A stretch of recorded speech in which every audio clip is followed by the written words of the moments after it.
Welcome everyone. Today we're just going to talk through a few random cases, and mine is going to concentrate on assessment of regional wall motion abnormality, overall systolic function, and assessment of diastology.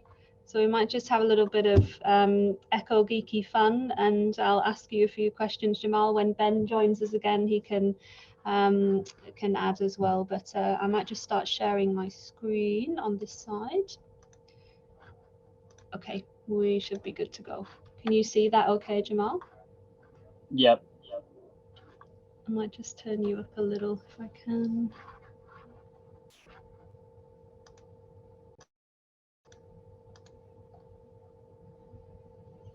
All right, so would you like to comment on what you can see here? This is a middle, so clinical picture is a middle-aged lady who presented with chest pain and shortness of breath. She ended up coming to our ICU because of those symptoms and some hypotension. All right. Well, these are all versions of parasternal long axis. The two upper images are parasternal long with much greater depth, so 20 centimeters and beyond, to see if there's any kind of pleural effusions. It's hard to delineate exactly what's happening in the two upper images. There's definitely an area of echo blackout beyond the pericardium. So whether or not that is a pleural effusion beyond the descending aorta, yeah, there. So now that's a single image, that's probably more concerning for a pleural effusion.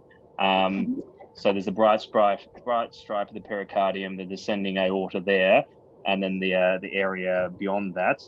Whether or not that white area distal to the dark is collapsed consolidated lung, is definitely a differential that you'd have to delineate. So of those four that you had, the top two were these kind of parasternal longs with extra depth. The bottom left was a more conventional parasternal long, which is this one here, so parasternal long, and the other one was just the same with color across the mitral. Nice. Jamal, sorry, you might have already said, but what do you think of this? What's this wall, and what do you think of its thickening? Well, it's going to be the anterior septal. Yes. So that's anterior septal, and the other is the inferolateral posterior. So we were seeing quite convincingly the basal and mid segments here. And if you kind of focus on the basal anterior septal, I'm not convinced that it is itself kind of thickening. There is a lot of movement, but the basal segment there does not appear to be thickening much, I would say. Yeah, so we think that's, possibly akinetic at this stage. How about the midsection of the anteroseptum? Well, I'd say out towards the mid, kind of where the paps are. Again, I'm not very convinced. If you just focus, again, as usual, it's kind of like on zoom, but it could also be akinetic, and the movement is just, torsional traction forces from the part of the heart that does move. Nice. And how about this this portion here and here? So the inferolateral posterior walls, basal and mid. I guess the issue is delineating what is movement of subvalvular apparatus. So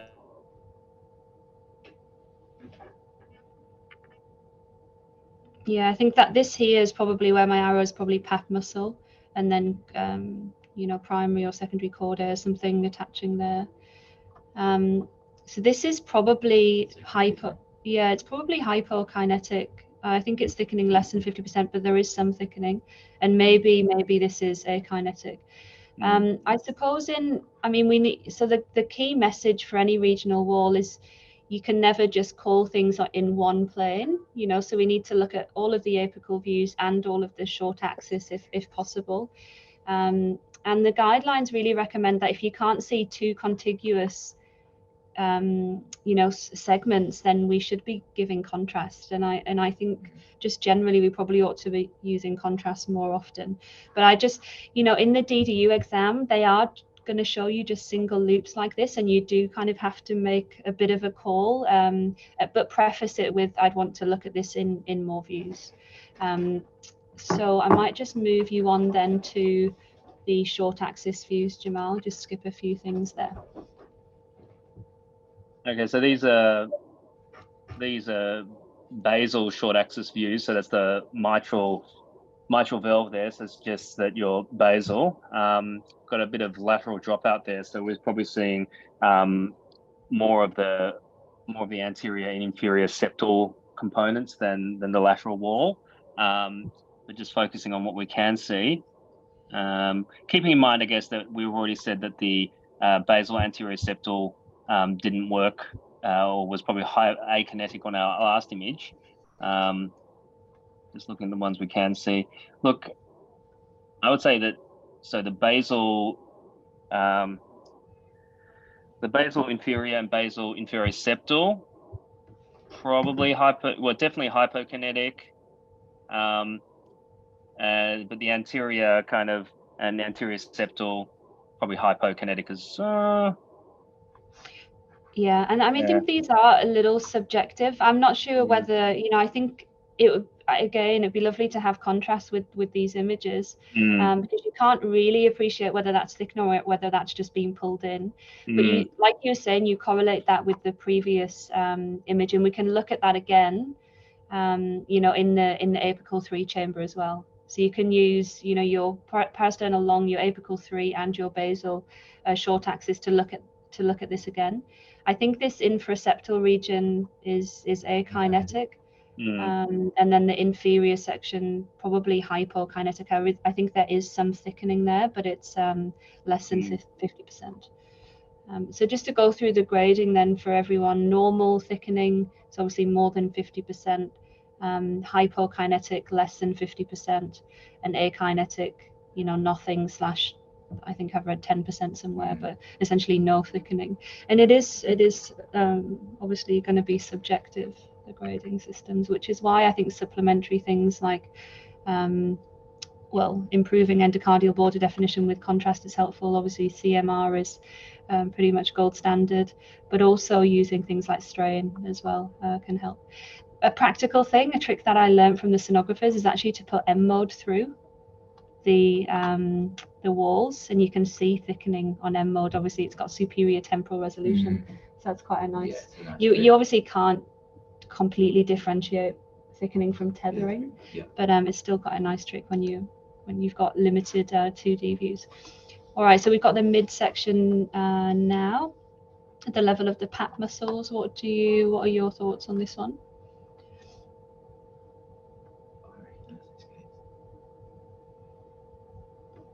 Yeah. Any thoughts, Jamal, on the just quickly commenting on the so well, I mean, we've got a bit of we've still got lateral dropout, but inferiorly still probably hypokinetic, but anteriorly looks reasonably normal actually. Yeah, I agree. I think this anteroseptum anterior probably normal / maybe hypokinetic. It's really difficult to tell just on this one view, but certainly not akinetic. The anterolateral wall dropout, the infralateral wall dropout, this inferior region looks akinetic / hypokinetic to me. This infraseptal region is really the one that's easy because it's akinetic, and then the anteroseptum I think is probably normal in this mid region. And moving up towards the apex, what do you think of the apex? Well, we're starting to get some lateral view now, and actually the lateral segments at the apex don't look too bad actually. Maybe hypokinetic, but difficult to say with the dropout. Still hypokinetic inferiorly, and anteriorly actually still looks kind of reasonably normal. So probably consistent with what we've been seeing in terms of the segments. Yeah, I agree. I think only this inferior wall is still akinetic. I can't see any thickening there at all, and the rest are probably, as you say, hypokinetic. So I might just quickly show you the apical views, and then you can make a call on what territory you think was affected with this patient.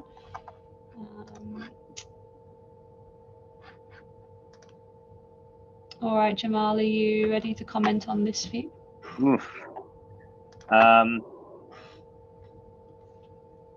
Well, so this is an apical 4. I mean, we can't see anything of the right ventricular wall really, so that rules out our ability to comment whether or not it's the right coronary. Well, it's a focused view of the LV, this one. It's yeah, well, the LV, but so yeah, in terms of the LV, let's just have a look at what we're seeing here. So the basal inferior septal again doesn't seem to thicken independently.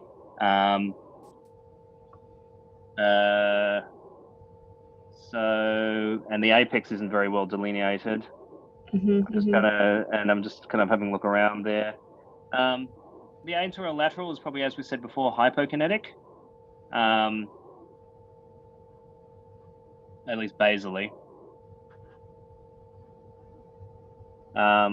Yeah. So I guess the question is what's, and again, there's not a whole lot of lateral wall delineation there. Probably the most likely, I mean, you'd be concerned.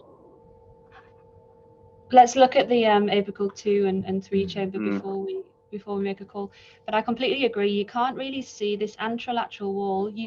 I mean, you can see the chordae and some of the pap muscle there, but you can't fully appreciate the endocardial border definition. But you get the sort of picture that it's probably at least hypokinetic, right? And the infraseptum is interesting because it's the infraseptum that we thought, was hypokinetic / akinetic on the short axis. But I think a trick for people that are just starting out is to not confuse that pulling motion with thickening. So although this wall is moving in, it's not thickening. You can see both sides, like the RV and the LV side of the septum, they're both coming in nicely, and I think it's just got that slight tilt or off-axis component to it. You're catching a bit of the tissue plane that's off-axis, which is why it might look a bit thick. But exactly right. So it's all about clinical context and comparing those different views and orthogonal views. So this is your basal infraseptum, your mid infraseptum, and apical septum there. And if I just come back to the short axis of that here, it's completely akinetic. So if you weren't used to looking at things like this, you might start to think that the infraseptum is normal when in fact it's not. It's akinetic. So this case really highlights beautifully to me the importance of looking at the heart in multiple views and seeing the whole heart, as Sam would say. We'll speak on his behalf today. All right, so this is the inferior, this is the apical 2 chamber view. What walls are we kind of looking at, Jamal, and what do you think of their function? Well, if it was a kind of, a good 2, you'd have inferior and anterior walls primarily. And so the one that we can't see is the inferior, which looks almost entirely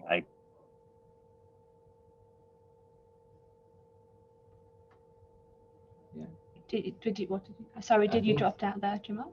Oh, sorry. I said it looks akinetic. Yes. Yeah. I agree. Akinetic. It's not thickening at all. The only good thing about that is that it kind of restricts it to right coronary distribution. Yeah, absolutely nice. And so this is the 3 chambers. So trying to, I suppose, it's. And then this is the 3 chamber. So again, showing, I think, some hypokinesis of the anteroseptum, hypokinesis of this basal infralateral, and maybe some akinesis of the mid infralateral. And really, we've got to remember that although the territory that's been affected with the ischemia, you can still have hibernating myocardium next to it as well. And the question is whether that's ischemic myocardium, whether it's recruitable, and how much function they're going to get back once they've restored blood flow with PCI. So this lady actually ended up having triple vessel disease, but it was predominantly affecting her RCA. She had some circ disease, LAD, and they just stented her RCA. But she did have some other disease as well, and it'll be interesting to see on her follow-up scans when we get her back and everything, what ends up, or I suppose how much recruitable myocardium she has and how much is hibernating and that kind of thing, with various different scans. Now I've just got one more little quiz for this case, and I want you to comment on her diastolic function. Or what do you think of her overall ejection fraction, Jamal? actually, if you had to eyeball it?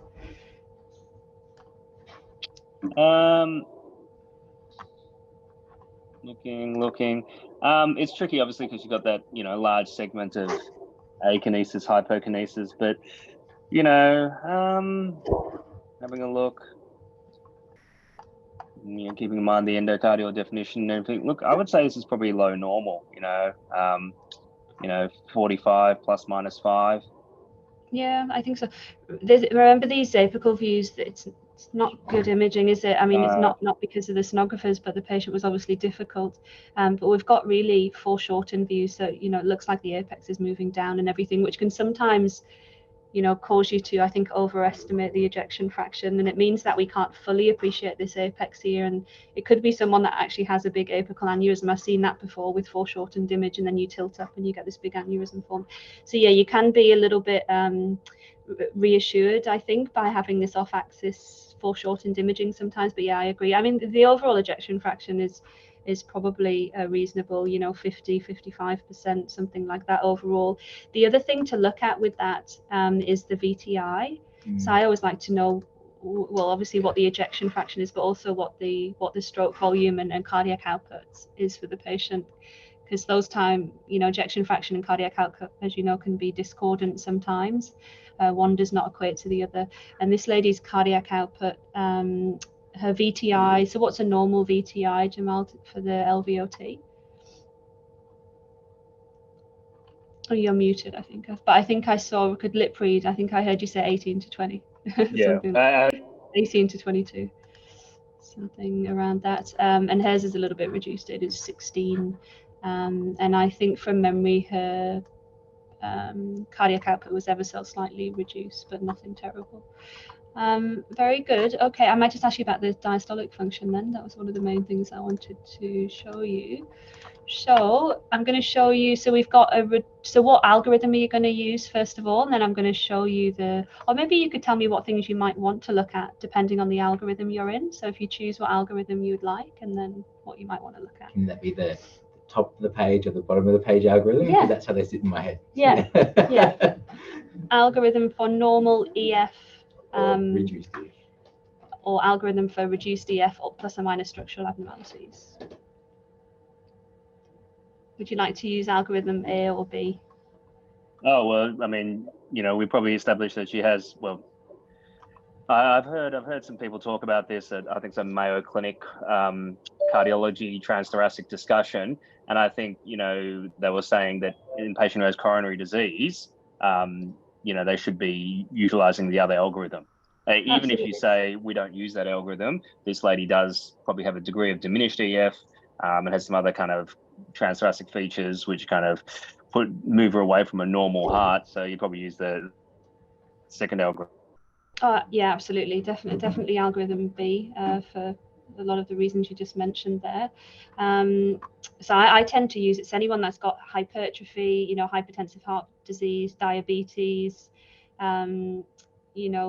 definitely someone with ischemic heart disease and regional wall changes, for sure I'm going to be using the algorithm, because really the question that we want to know as intensivists, right, is acutely looking after these patients, is there raised left atrial pressure or not? Which is what we really need algorithm B for. It's not perfect, but it's reasonable. All right, so we're going to use algorithm B. So tell me, I mean, you probably need to know like broadly what this all means, but if you need a hand with the numbers, Ben and I can try and help out as well. I think we've got the actual algorithm somewhere that we could get call on if we need it. Yeah, so what do you think about this one so far? Jamal, comment on what we're seeing here. Well, I mean, from this, we've got a couple of EA ratios. So EA is one of the features. I can't remember. Is it greater than 2 or? Yeah. So greater than 2 takes you automatically into grade 3. So severe diastolic dysfunction with raised left atrial pressure. Absolutely. Yeah. So she's not. So it's going to become more complicated, and we're going to have to look at some of the other findings. Yeah. Very nice. Yeah. So the one thing. So I suppose one of the things that we look at now is the E velocity, or the E to E over A ratio. So if the E velocity is more than 0.5, then, and your, E to A is more than 0.8, then you move into that middle column where you need to assess 4 more parameters. So she ticks that box, right? She's got an EA of about 1.1 or something, and her E velocity is more than 0.5. So we'll move into that middle section for her. So what else do we want to look at now? I think E to E prime, left atrial volume, and TR velocities. Lovely. Yeah, very nice. So this is her septal E prime. Wow. See if I can get both of those up together, actually. So that's what we've got so far, I suppose. That's what we've got so far, Jamal. Are those numbers too small to read, Jamal? They're pretty small, but average greater than 14 is probably the cutoff, I think. Yes, yeah. Absolutely. So we've got an E prime of 3 centimeters per second. We've got a lateral E prime of 4 centimeters per second. So extremely reduced. So obviously less than 10 for lateral, less than 7 for septal. And then an E to E prime of more than 14, which absolutely they have. Hers is somewhere between 25 and 30. And then the other things are the TRV max, which... There's not really one there, is there? I don't know. No, she had insufficient TR. Oh, no, I'm lying. Yeah. Here it is. So somewhere between 2.77 and 2.94. So we use the highest one, obviously. So 2.94, so more than 2.8. So ticks that box. So we've already got 3 out of the 4. But I guess for completion, the other thing would be the left atrial volume index. And for her, I'm just going to, I think it was 36. Without, yes, so greater than 34. So she's actually one of those easy-ish ones where she has all 4 of them are positive. She does, yeah. Yeah. So what do you... All 3 of them are positive, actually. So it's the E to E prime, and then LAVI, and TRV max. So what do you think about her diastology then, Jamal? Yeah, because it's just 3 that you look at, not 4 actually. You don't look at, you just look at the E to E prime, the LAVI, and the TRV max. So she ticks all 3 of those things. So what grade of diastology would she have? Hold on. Grade 1 or grade 2? Well, she's got great dysfunction, so she'd be at least 2, wouldn't she? She's 2, because so she's through that middle column and she's fitting all 3. So she's not in the indeterminate column. She's ticking all 3. So she is in grade 2 moderate. But the important thing is that she's got raised left atrial pressure, I think. So you're not only able to now sort of differentiate those with normal diastology and abnormal diastology, but you're able to actually get a feel for whether the left atrial pressure is high, and that obviously has important consequence for the way that we manage these patients. So she was, diuresed predominantly and needed a little bit of inotropy for a short period of time, and then she came off that and did reasonably well. It'd be interesting to see what her long-term, as I say, sort of myocardial recovery is and things with all of the remodeling that might go on. And hopefully with time, her, with preload reduction and what have you, her left atrial pressures will get better. Nice. Just a little thing as well. If I showed you the TDI of the mitral annulus, it was 3 and 4. It was 3 and 4. But if I showed you one that had that was an S prime of 5, an E prime of 5, and an E prime and the lateral of 5, can you think of a condition? The patient has thick walls and they have diastolic dysfunction and they have the 5-5-5 sign. Can you be thinking of anything that you might think of? It's not perfect, it's not pathognomonic, but it's often found in this particular patient group. So in amyloid heart disease, you often see that 5-5-5 sign. So 5 for your lateral, 5 for your medial, and then 5 for your S velocity as well. And then they classically have that apical sparing pattern with strain. And I believe, I mean, the gold standard used to be very much for amyloid in the form of cardiac biopsy, but I believe now they do more, cardiac MRI and nuclear medicine. And I read an article recently in JACC that talked about how, the patients that with aortic stenosis, with left ventricular hypertrophy and thick walls, those with the low flow, low gradients, the paradoxical low flow, low gradient. So they've got a preserved EF, but they've got low flow, low gradient, severe AS. About 10 to 15% of those patients have ATTR amyloid. No way. Yeah, which is fascinating. Yeah, it's a That's a lot. Like, it's a lot of patients. 10 to 15%. Yeah. So the take home for me, and after chatting to child cardiologists here, was, to think about any elderly patient that comes in with thick walls, and I mean, the majority of the time it probably is going to be from hypertension or renal disease or, something more common, but just to keep that in the back of your mind, because I think we do underdiagnose amyloid heart disease, particularly that ATTR wild type, and maybe this case series was looking at patients that had TAVI, and whether things get better after that, but obviously if it's not amyloid, they don't get better. All right, so I might just stop sharing this for a second, and then we'll hand over to Ben. We'll do one more case. I've got a case for you to work on. Oh yeah, perfect. All right, quiz me. This, I think this will be a good case. You may have seen the patient studies before. Okay. I don't think you've reported them recently. Do you want to type them in, Ben? Yeah, can I just put in a straight name, or do you need MRN? Oh no, because we need to anonymize them. Right. They're not anonymized at the moment. No. Okay. How? Are we screen sharing? No, I'm not screen sharing. Okay, I stopped. Cool. All right, good. Where's the number? It is. Here we go. 0317629.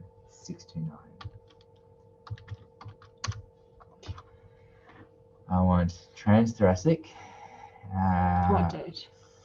The 5th. I think it was the 13th. I think the 17th is a toe, so go to that one. And then if I just select all, and then split study. You know what though, Ben? This is going to have. It's going to have that. Yeah, it's going to have that there. Can we go straight to toe? Or not? Yeah, we can go straight to toe. Absolutely, we can. See if the toe's on here. There was the toe on the 17th, and there may even be more. Okay, right. Is there a more recent study then? Is this because it's been imported? Yeah, but we would be able to. Hang on, let me see. Otherwise, I've got another case, but I thought this one is. What we'll do is we'll figure out how to anonymize. I do know how to anonymize. It just takes a bit longer. You just need to pop a black box over there and then split study. Right. But yeah, maybe do. I've got the other case. Yeah. Sorry, the MRN for that one is 4380851. Most recent study, 27th. Yeah. Okay, let me see whether I can split study. Shouldn't. Oh, actually, there will be a more recent study. There will be, 12th of the 8th, 21st of the 9th. Yeah. Okay, this will be good because it won't need to be. Let me just select all images. All right.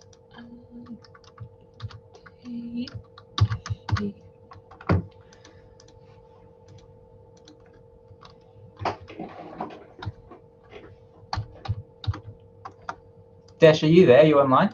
Can you hear us? Yep.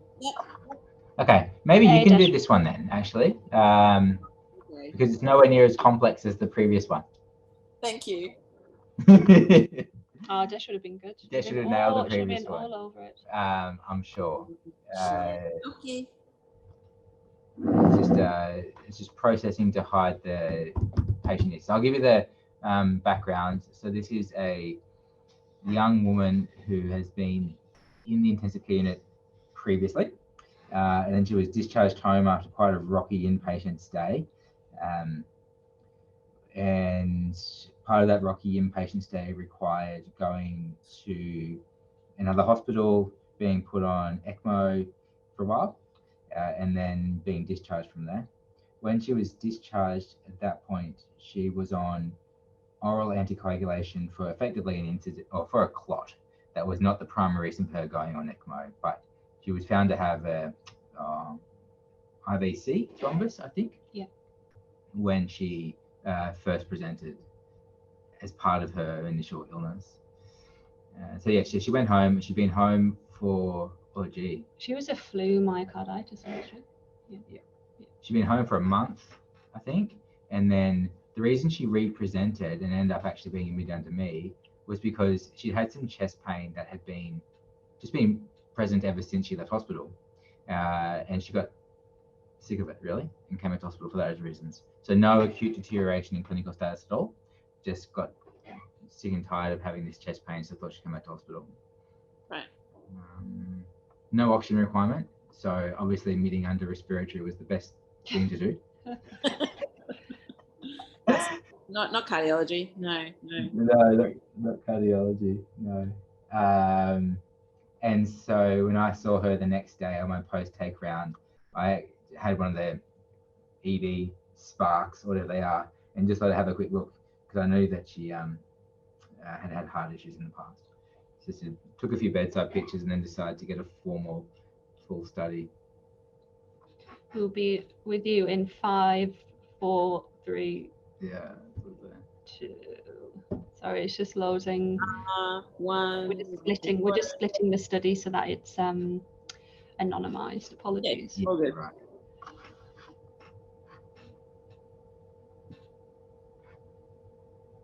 Interesting to know. I think I know who you're talking about. I can remember her. There we go. So re-recording. This meeting is being recorded. So just with that, Tracy, just what I want you to do is just to talk me through the images, nothing complex, just as though you're reporting this study in the lab. We'll get to some interesting things near the end of the study, but yeah, go for it. Okay. Right, so I'm looking at a parasternal long axis view. So the first image is one with increased depth, just to see if there's any pleural effusions or pericardial effusion. It looks like she does have a pleural effusion. And just remind me how to pick pericardial as plural on a parasternal axis. So if it's between the aorta and the myocardial, border, then it's usually pericardial. If it's behind it, then it's usually pleural. So that's why behind the thoracic aorta, yeah. The thoracic aorta, yeah. She's got, contractility looks significantly impaired on this view, and I would say it's sort of globally down. There's not really any specific walls, but I have to confirm in other views. She's looking like she's running a bit fast as well, so she's a bit tachycardic. Nice, Desh. I might just slightly be pedantic on that, and I think just in preparation for the vivas and stuff, saying things like globally down and significantly impaired, like just sharpen up your language a little bit there. I know that's how we all talk to each other, but like for the exam, for the exam technique, so you could say, this looks severely impaired systolic function with, akinetic infralateral walls or hypokinetic infralateral walls and hypokinetic anteroseptum or akinetic anteroseptum. Just sort of use that language when you're talking about overall function. It's either mild, moderate, severe, or normal, and then when you're talking about segmental function, it's either normal, hypokinetic, akinetic, not down and things like that. Yeah. No, that's right. Cool. Okay, so severely impaired systolic function with, I'd say, hypokinesis of the anteroseptal and infrareceptal severe, or just hypokinesis of those. I wouldn't say it's akinetic, but hypokinetic. In terms of the size of the LV, it looks severely dilated. So, it's on the. It's a bit. It's dilated for a woman of because she's a woman and she's a small woman. So I would say that it's really. She's a small woman. But no one else does. Yeah. For a woman, it is on the larger side.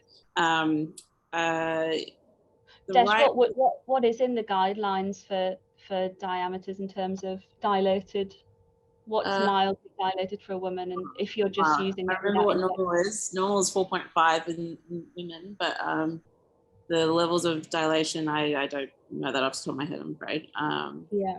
But so yeah. So the index ones are probably better, and people I think are moving increasingly towards volume, so indexing volumes rather than linear measurements. But for knowing like the purposes of this without indexing, so more than 5.2 for a woman is dilated, and when they're getting up to more than so I think 5.86 severely dilated. Yeah. So I agree, it looks like it's approaching it. I would say, and please jump in, I'd say it's actually quite hard to say what these walls are doing. There's a lot of dropout just with cardiac motion and translational motion. I would be very suspicious that actually this infralateral wall is akinetic. I think you can see a little bit of bounce here, which is probably due to some movement associated with the annulus. I don't know how much that's thickening. So I'd be cautious saying that this is hypokinetic. I definitely want to see it in different views. And I personally find that the short axis views are very, very useful for regional walls. That's more, that I can see it better that way, and I can also I have that bullseye picture of the coronary artery territories burnt into my brain that way, so I can better correlate it with regional blood flow. What do you think of the right ventricular outflow tract region that we can see of it up here? Do you think that's normal or dilated? Well, comparing it to just following my very simple one-to-one-to-one sort of rule, it looks a little bit on the bigger side, so dilated, and the ventricular wall. It's hard to comment actually. I was going to say that it was probably not contracting as well, but it's hard to comment on that. I am a bit worried about that mitral valve as well. It doesn't. Why? It's not coapting as well, as I think that probably is maybe, I'd be concerned that with colour there may be a degree of mitral regurgitation, probably a functional or a secondary regurgitation mechanism. Yeah. So if there is MR, where do you think it will be directed? Central, towards the posterior wall? Well, it doesn't look like there's any prolapse or flail. So I would say centrally directed jet, essentially. Don't need to sniff there, but look at it. The it's interesting, Desh. So so you have different types of functional MR. Hey, so you can have usually in the big the dilated cardiomyopathies where you get sort of tenting of the coaptation zone, and you get tenting of the leaflets and global sort of remodeling. That classically they get sort of the central MR. But if you've got someone that's got a bad LV because they've had a previous inferior MI and then they have tethering of that posterior leaflet, then they can get end to side coaptation and reduction in posterior leaflet motion, so they can actually get posteriorly directed MR, as opposed to big anterior MIs as well, for example, where they tend to be again more anteriorly directed. So functional MR is not always just central. And I've swung into the zoom views here, but another thing that I am mindful of in these sorts of patients and I always try and do is I always like an M mode, and I think a nice E-point septal separation through here would be great because you can see that valve's certainly not moving a whole lot there. So old fashioned. Nice for an exam. Yeah, exactly. ASC boards, right? Yeah. All right. I'm going to flick through a couple of shots now in the interest of time. Here we go. This is a nice one. So what view is this? Notice it's twisting a little bit. So it's the RV inflow view, so through the tricuspid. Nice. And so what chamber is this? The right atrium. Yeah, and what's this? Ventricle. And what's this? What's this structure and this? Whoa. So I want to say something about probably wrong. Yeah, no. Go on, say what you think. Yeah.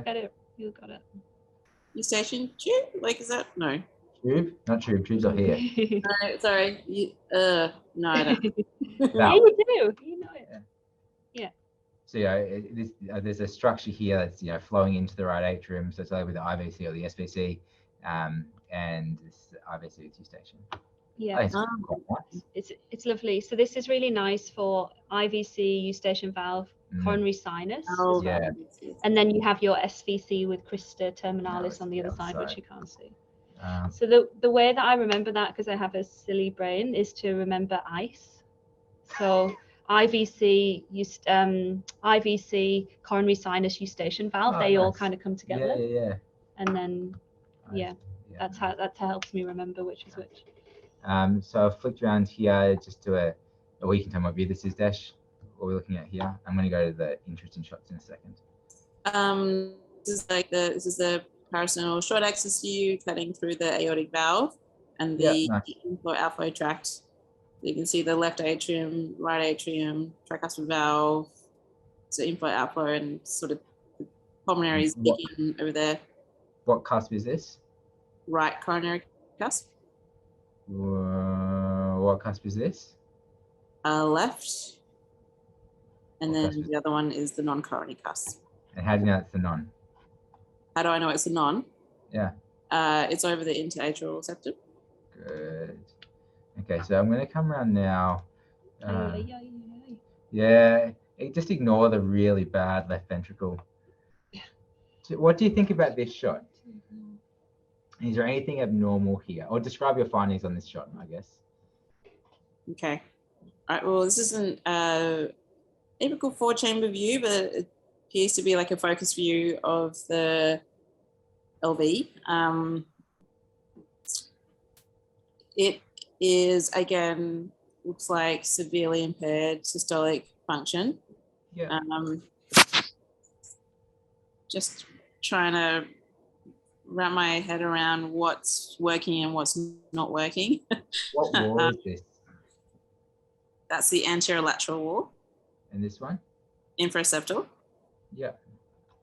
Do you think it's is there lack of appropriate motion in a coronary artery territory, or is it multi-territory? I think it's multi-territory. Like the basal segments seem to be. I mean, I'd like to slow it down to really have a look at it, but the basal segments appear to be akinetic. The mid and apical segments probably hypokinetic. Yeah, I think like the apex, I can't really comment. Like it drops out a bit. So it's a bit. You can't comment.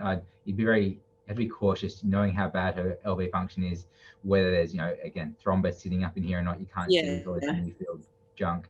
You can sometimes see the endocardial border coming in here, but again, there's respiratory artifact that skews it a bit, making it hard. But there's, global, at least, within the views that we have, across all the views I've shown, there's likely global hyperkinesis and akinesis, not consistent with coronary artery disease. She had a normal angiogram as well. Probably, yeah. She did. She definitely did. So knowing she had a myocarditis, this is what it is. Is there anything else outside the left ventricle that strikes you in this shot?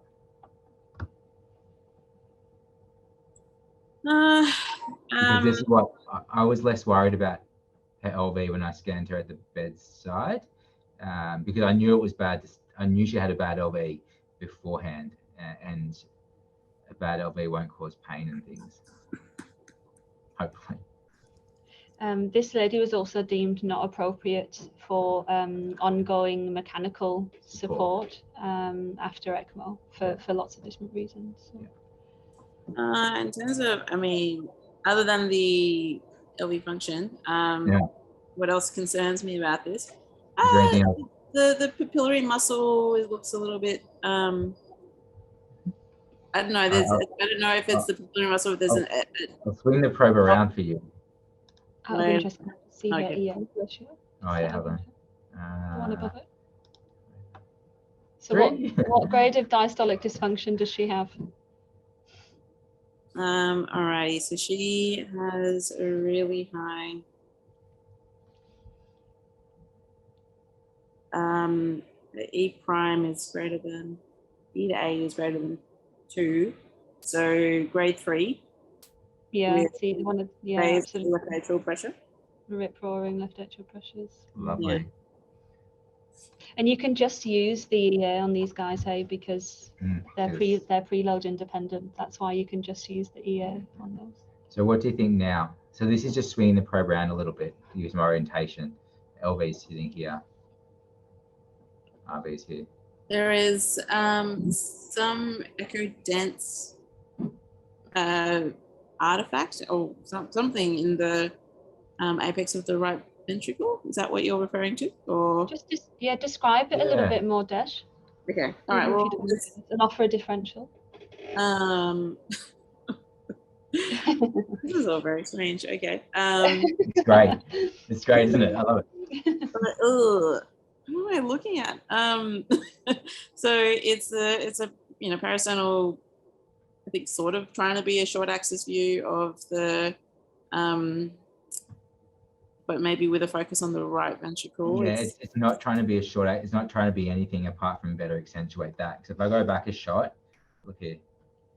Are you more referring to the enhanced pericardial? No, order? so if you in this shot here, you can just see it flicking in. There's a there's a lucent oval-like structure there, and the sonographer that did this has just come around deliberately to look for that. Yeah. I feel fairly confident. Echogenic. Echogenic. What did I say? Lucent. Yeah. Oops. All right. So there is it seems really well. You are a respiratory physician. What do you call it? Well defined, circular, echogenic artifact it appears to be in the ventricle, in the base of the apex of the right ventricle.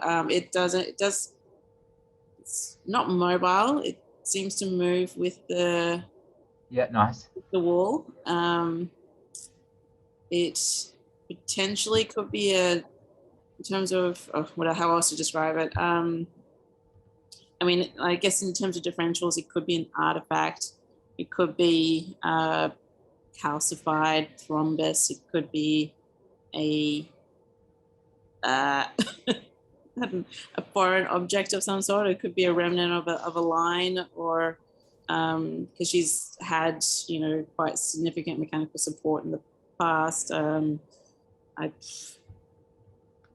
I'm out. I don't know what else it could be.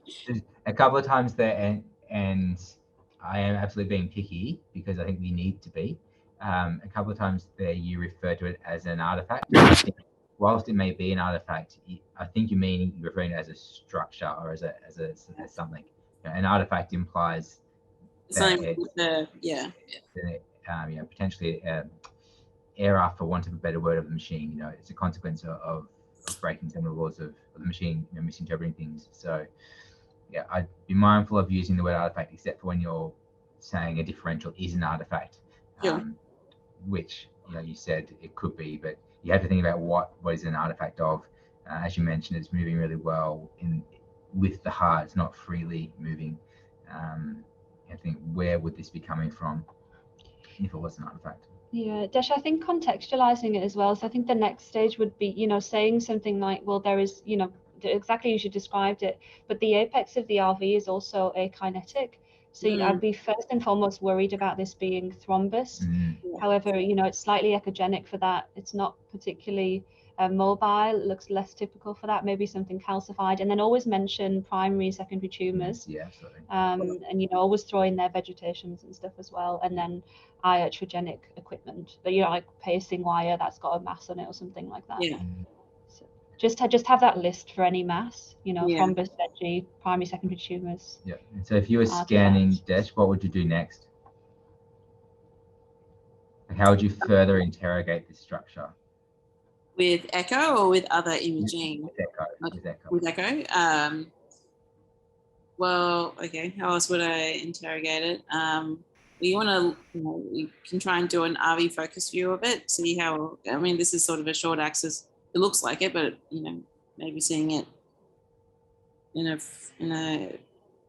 apical forward, but as an RV focus view potentially. How else? Anything else? What are some ways you can get rid of artifacts. You know, if you want to make sure it's not an artifact. So I'm just flicking through to try and see if I've got a better shot of it. What's that structure there? Yeah, what's this structure cutting across the right ventricle here? The moderator band. Nice. How else? How else would you evaluate it? Oh, well, my next instinct is like to use toe to have a look with the. So I guess my approach would be twofold. Like, to answer a question like this would be, if you want to exclude artifact, then you think about how you can change machine, like change machine parameters, depth, and and those sorts of features. And then you think about other things you can do to show that it's real. So you can try color and see if the color goes through it or around it, that sort of stuff. So yeah. Cool. And, yeah, off-axis imaging, orthogonal views. You know, if you've got biplane, using that exactly as Ben was saying. So lots of different, you know, increasing the gain, reducing the gain, increasing frame rate, narrowing the sector width, all of that, zooming in. There we go. Oh, okay. So this is a nice zoomed in shot of the OV again. You know, beautiful off-axis imaging. I think Andrew did this. So what do you think of it now? Okay, well, looks like it's a little bit more mobile than first. Do you think first thought? The key is, do you think it's independently mobile? Because that's what when we talk about vegetation attached to a valve, right? We don't want them being independently mobile, flapping in the breeze. Do you think it's that, or do you think it's actually just coming in with cardiac cycle? Because I think it's coming into cardiac cycle. I think on systole, you're seeing that pulsation come through, and there's just some concurrent respiratory translational artifact or translational movement as well.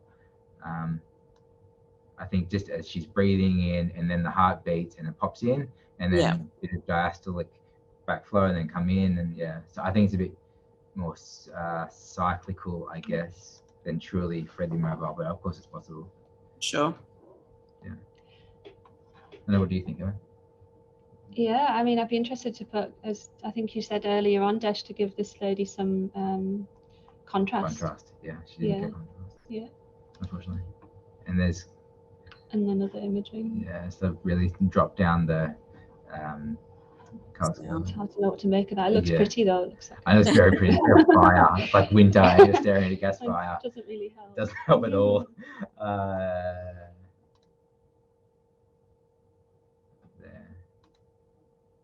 And there. And there. Aye. Gosh. Yeah. So what, I guess, in light of this view, we'll stop at this view. So what do you think this is? And then again, what's your differential for an interventricular mass? And Emma went through it before. So in this particular case, with an EF of, somewhere between 15 and 20% of the LV. Minus 10%. And an apex that's barely moving. So I guess in the context of, her cardiac function, I think my first differential would probably be thrombus. But, and given the sort of quality and the echogenicity of it, I wonder if it's sort of a chronic, like it's been there for a little while and it's maybe calcified to a certain extent. Sorry, clicking through. Multiple of them. Okay. Multilobular something. Yeah. In terms of, differentials. So, artifacts, vegetation, primary, secondary tumor. I'm just repeating what Emma said before. You got to cement it in, right? Yes. It is consolidated. Yeah. Nice. You can just imagine like all the fibrin strands and everything just sort of congregating all around that thrombus. Did she get any more imaging, Ben, to confirm? Or? No, she didn't. So we stopped imaging at this point. Yeah. So she was discharged from the previous hospital on one of the NOACs, Apixaban, it was a BD one, and she apparently had missed a couple of doses. The 2 doses of a BD drug over the course of a month doesn't lead to this, at least not in my opinion. And then she gave a different history to a consulting specialist, I got another team in, who said that maybe she missed a couple more doses, but she was adamant with me it was only missing a couple of doses. This is not present on the scan that she had prior to ECMO when she did have a bad heart. Yeah, no, it wasn't. He wasn't there on discharge. No, it wasn't. So she's definitely developed this in the time between discharge and now, clinically quite well, and they were very happy to call it interventricular thrombus. Yeah. Well, you often need that sort of double hit process, don't you? Like an akinetic part of the heart, and then endothelial disruption. Yeah. And then another thing, like you're not compliant with your. Yeah, exactly. Missed a couple of doses and that sort of thing. So, just out of interest from a management perspective, I switched over to therapeutic clexane. There's no good evidence as to what to do when someone clots on a NOAC. So when they clot on warfarin, if you've got antiphospholipid syndrome, which you need to exclude, then they need warfarinization. But outside of that, there's nothing. So the boffins that have long beards, and typically old white men, all get together and say you should switch them to clexane for a month, and then you can either try the same NOAC or a different NOAC or warfarin, whatever you want. I thought warfarin's a very bad idea in this patient because that requires INRs all the time. And so I switched her over to rivaroxaban after the clexane because that's once a day after the loading period. When are you going to scan her again? She's coming back in a few weeks or something, I think. You're going to do cardiac MRI or just keep echoing? Be nice to do cardiac MRI. Fraz to do MRI, yeah, he would actually. Yeah. All right. Nice. Thank you everyone. Thanks Jamal and Desh, and hope you got one or two things out of it as we sort of prep for DDU things, and we'll see you next time. Thank you. Thank you. Bye. If you learnt something, hit like and subscribe to our channel for more videos uploaded weekly. For bite-sized versions, follow us on Twitter @EchoNepean and check out the tutorials. Or head over to our websites for the latest hands-on courses. Links in the channel banner. And thanks for watching.